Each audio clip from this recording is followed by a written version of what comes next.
lift off and the clock has started. Yes, sir. Reading you loud and clear. Roger, roll, Discovery. Discovery, roger, go from. Good evening, everyone, and welcome to the December 11, 2019 edition of Space News. We've got the full team back with us tonight. My name is Peter Aylward. We've got Michael Abdullah, Tina Stagg and Angela DeGrazia with me, and we're all from the Space Association. And let's get started with some Australian space news. Australian company Titomic has assembled the world's largest titanium rocket via additive manufacturing. The Melbourne-based digital manufacturing solutions company unveiled a 5.5 metre rocket at Formnext, the world's premier 3D printing trade show in Frankfurt, Germany recently. The feat represents the world's largest additive manufactured titanium part, made in just under 28 hours using Titomic Kinetic Fusion Technology, or TKF. According to Titomic, its technology can also be used to manufacture a full-scale rocket in around 165 hours and achieve build rates of up to 30 kilograms per hour, compared to melt-based metal additive manufacturing machines with print volumes of less than 1 kilogram per hour. The technology opens the door for more efficient construction methods, reducing manufacturing costs, expediting build times, and reducing carbon emissions in global manufacturing. Titomic claims it can build a full-scale Gilmour Space Technologies Iris-S rocket in just 165 hours, using its TKF process and using its economical high-performance titanium and other superalloy powders. Indeed, Titomic and Gilmour Space signed a statement of strategic intent and technical development in October of this year that will facilitate their cooperation across multiple fields within the global space industry. Specifically, the areas of cooperation are performing R&D works to fabricate and produce rocket components using Titomic's TKF systems, explore, design and develop a digital manufacturing process to deliver high-performance rocket components, and the production of rocket and space components to benefit Australia's future space exploration activities.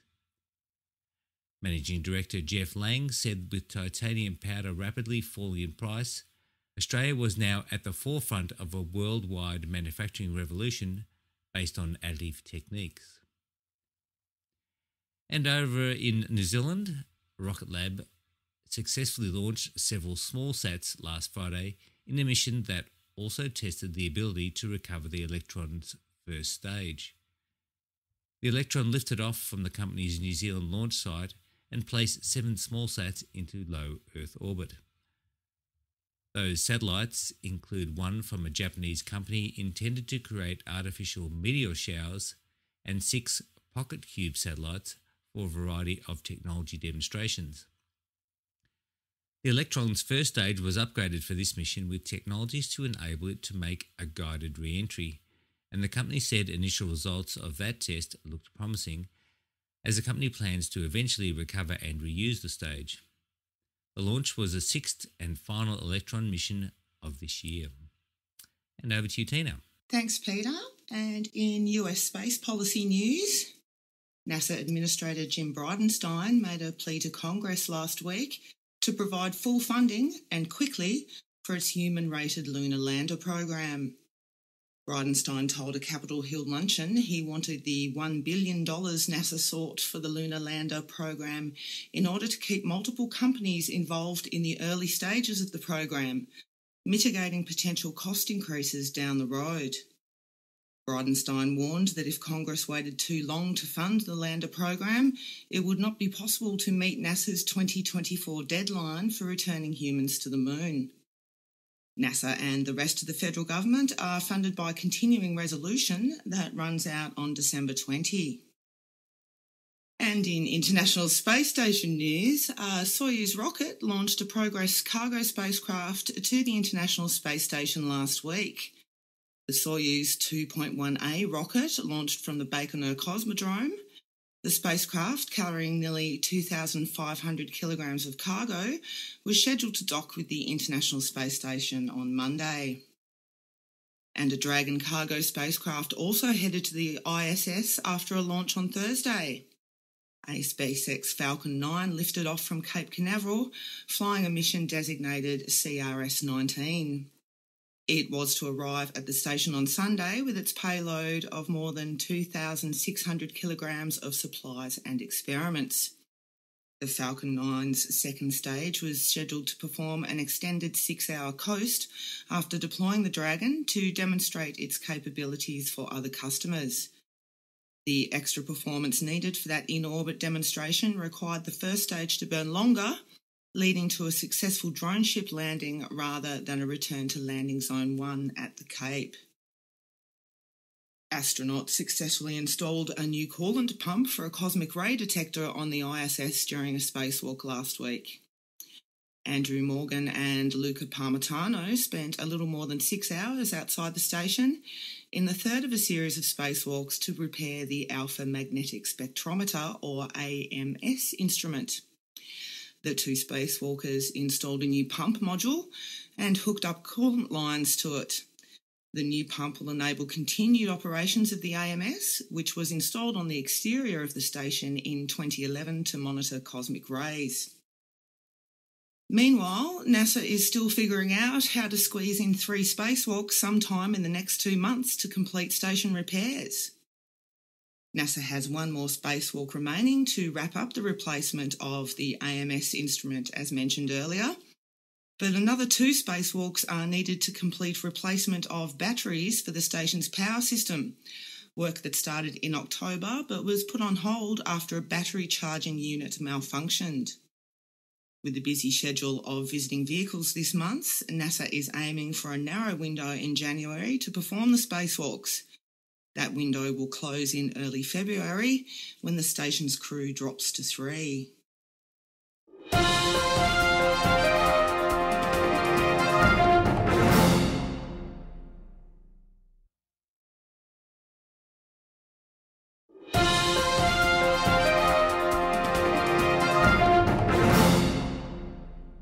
And NASA is considering buying a seat on a short-duration commercial mission to the ISS.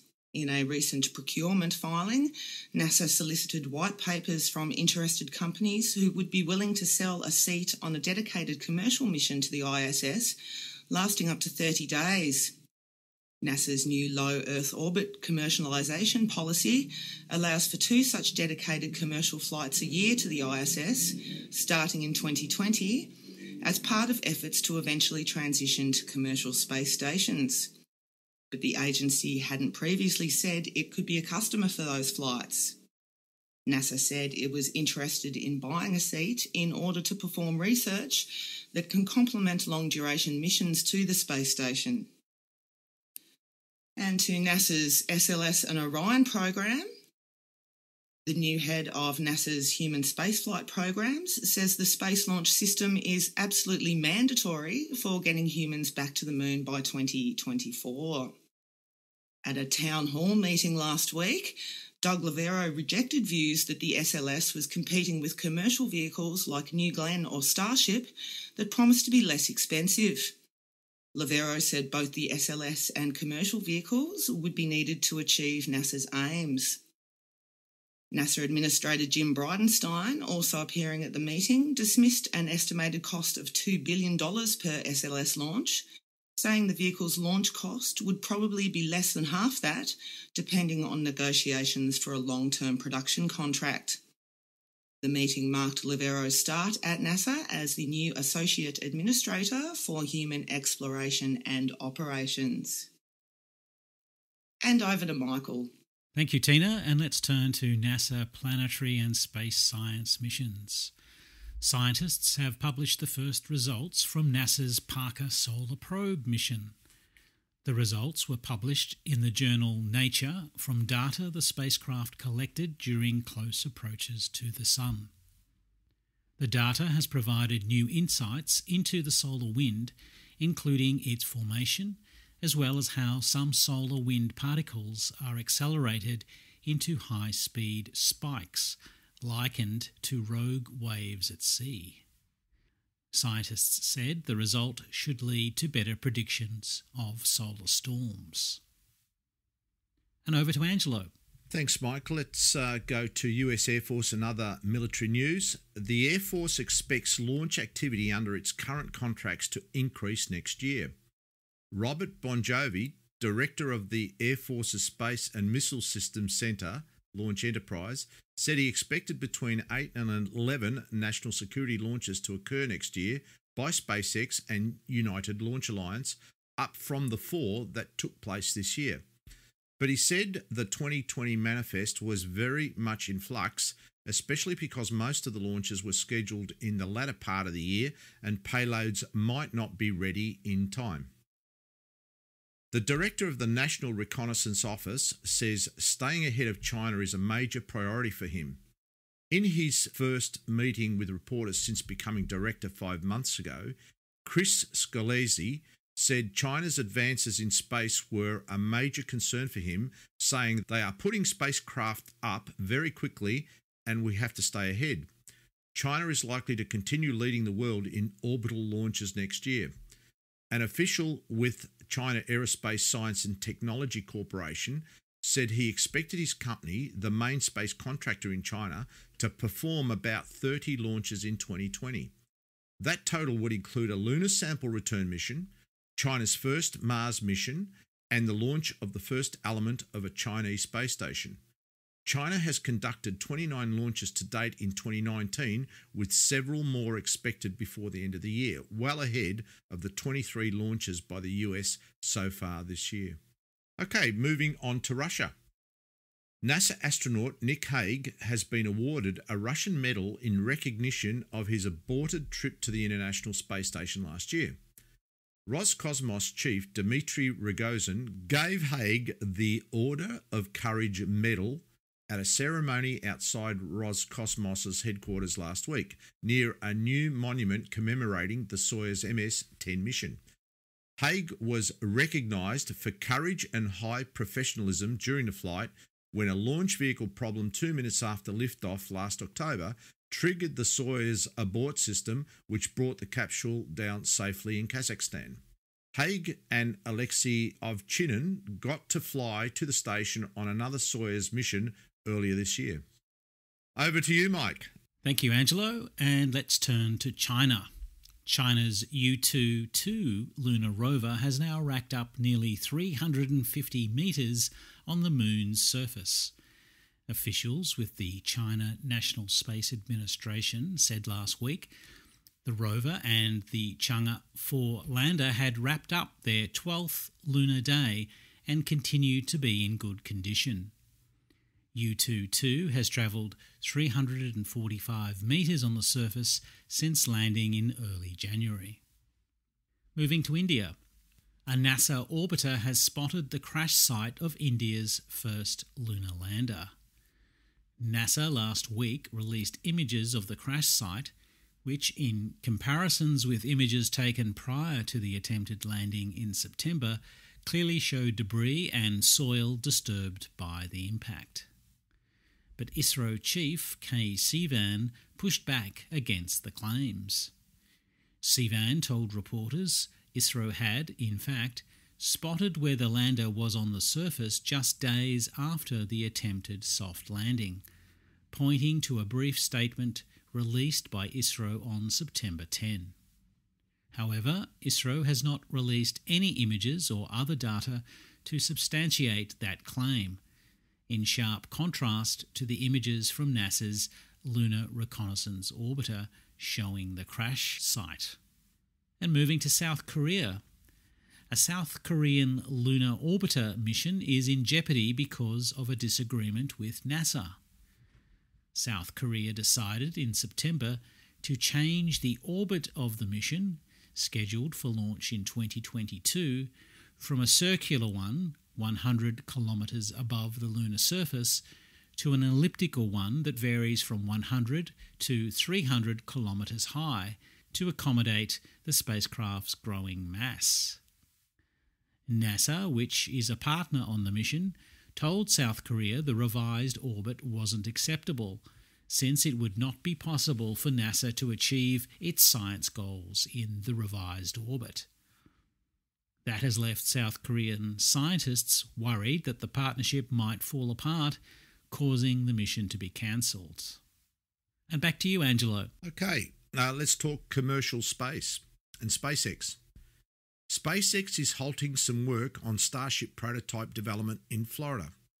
The company said it is focusing on development of a new Mark III Starship prototype at its South Texas test site, and so is pausing some work being done in Florida on a separate Starship prototype there. It appears that the Florida Cocoa Beach Space Shipyard will be replaced or augmented by the Roberts Road Shipyard, which is closer to the Launch Pad 39A at the Kennedy Space Center. Okay, to you, Peter. And finally tonight, an Apollo astronaut has been named Texan of the Year. The Texas Legislative Conference named Charlie Duke and Friend of the Space Association as its 2020 Texan of the Year. Duke, who was born in North Carolina, walked on the moon on the Apollo 16 mission in 1972 and continued to live in Texas after leaving the agency. So they've claimed him. Well, that's it for Space News this week. Thank you, everybody, and we will speak to you next week. Bye now.